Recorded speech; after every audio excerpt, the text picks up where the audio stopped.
الحمدلله والصلاة والسلام على رسول الله اما بعد.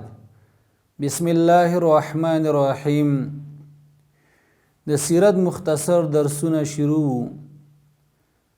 12م درس د سیرت دی چې مشرکینو د رسول الله صلی الله علیه وسلم د دعوت په مقابله کې مختلف حربي او مختلف تدبیرونه به جوړول.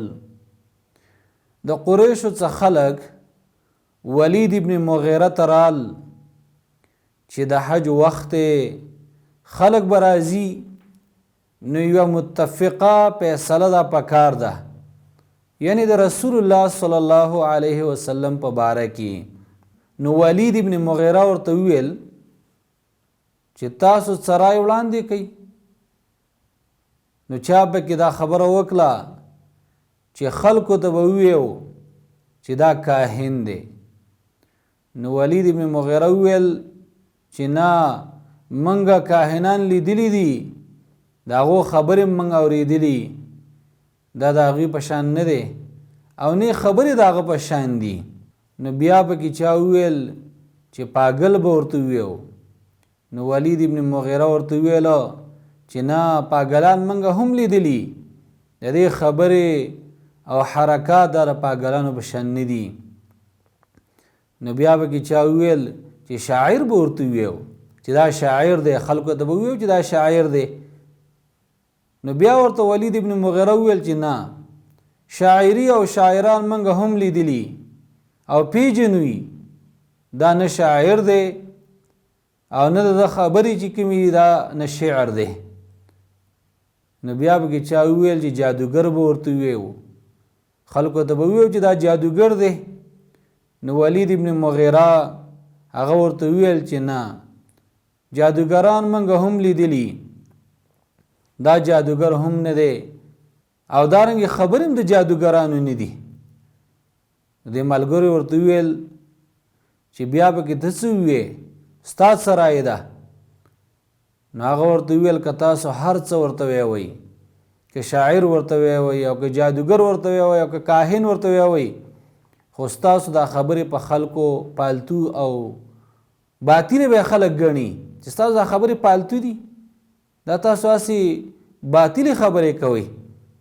ځکه چې د هغه په خبرو کې یو خوند دی، د رسول الله صلی الله علیه وسلم په خبرو کې یو خوند دی او یو رونق پکې دی.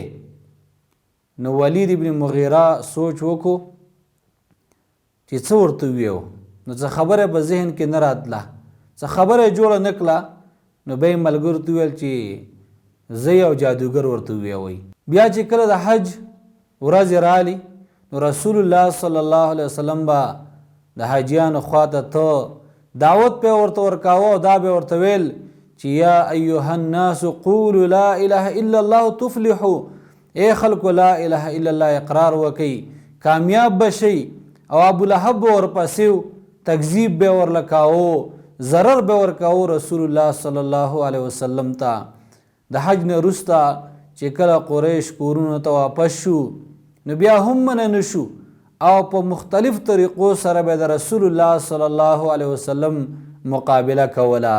خنداګانې به پسې کولې، ټوکې به پسې کولې، کله به ویل دا جادوګر دی، کله به ویل شاعر دی، کله به ویل دا لیونی دی وغیره وغیره، دا خبرې به پسې کولې.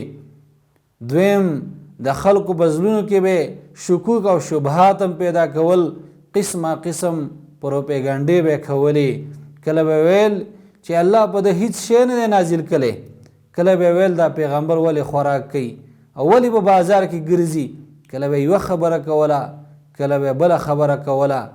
لیکن الله رب العالمین د خپل پیغمبر مدد کاوه، تسلی یې ورکوله. نو کله چې به دې کار ونه شو، نو مشرکینو مسلمانانو ته تکلیفونه ورکول دا شروع کړه چې د هغې ذکر به انشاءالله په بل درس کې بیا وشي.